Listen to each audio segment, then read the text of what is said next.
माँ तो माँ होती है, रुला देने वाली एक हिंदी कहानी।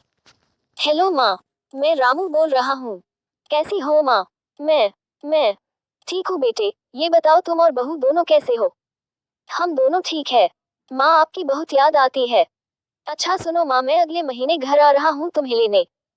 क्या? हाँ माँ, अब हम सब साथ ही रहेंगे। सुनीता कह रही थी माजी को अपने यहाँ ले आओ, वहाँ वो अकेली बहुत परेशान हो रही होंगी। हेलो, सुन रही हो माँ? हाँ हाँ बेटे, बूढ़ी आंखों से खुशी की अश्रुधारा बह निकली। बेटे और बहू का प्यार नस नस में दौड़ने लगा।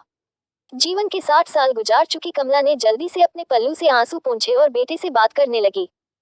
पूरे 2 साल बाद बेटा घर आ रहा था। बूढ़ी कमला ने मोहल्ले भर में दौड़ दौड़ कर ये खबर सबको सुना दी। सभी खुश थे कि चलो बुढ़ापा चैन से बेटे और बहू के साथ गुजर जाएगा। रामू अकेला आया था।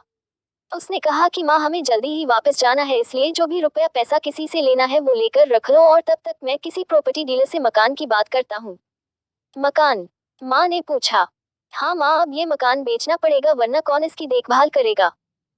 हम सब तो अब वही रहेंगे। बूढ़ी आंखों ने मकान के कोने कोने को ऐसे निहारा जैसे किसी अबोध बच्चे को सहला रही हो।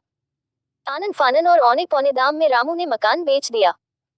कमला ने वो जरूरी सामान समेटा जिससे उनको बहुत ज्यादा लगाव था। रामू टैक्सी मंगवा चुका था। एयरपोर्ट पहुंचकर रामू ने कहा, माँ तुम यहाँ बैठो, मैं अंदर जाकर सामान की जांच और बोर्डिंग और वीजा का काम निपटा लेता हूँ।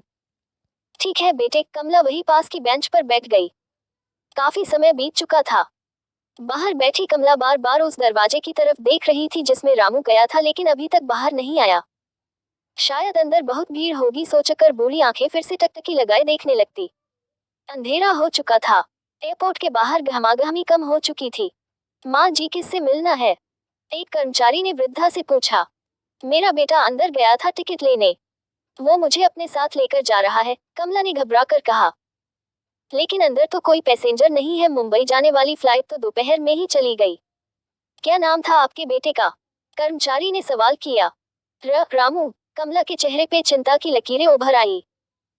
कर्मचारी अंदर गया और कुछ देर बाद बाहर आकर बोला, माँ जी आपका बेटा रामू तो मुंबई जाने वाली फ्लाइट से कब का जा चुका। क्या? वृद्धा की आंखों से आंसुओं का सैलाब फूट पड़ा। बूढ़ी माँ का रोम रोम कांप उठा। किसी तरह वापस घर पहुंची जो अब बिक चुका था।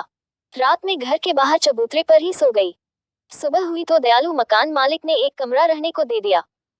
पति की पेंशन से घर का किराया और खाने का काम चलने लगा। समय गुजरने लगा। एक दिन मकान मालिक ने वृद्धा से पूछा, माँ जी क्यों नहीं आप अपने किसी रिश्तेदार के यहाँ चली जाए, अब आपकी उम्र भी बहुत हो गई, अकेली कब तक रह पाएंगी। हाँ चली तो जाऊं, लेकिन कल को मेरा बेटा आया तो यहाँ फिर कौन उसका ख्याल रखेगा। आंख से आंसू आने लग गए दोस्तों।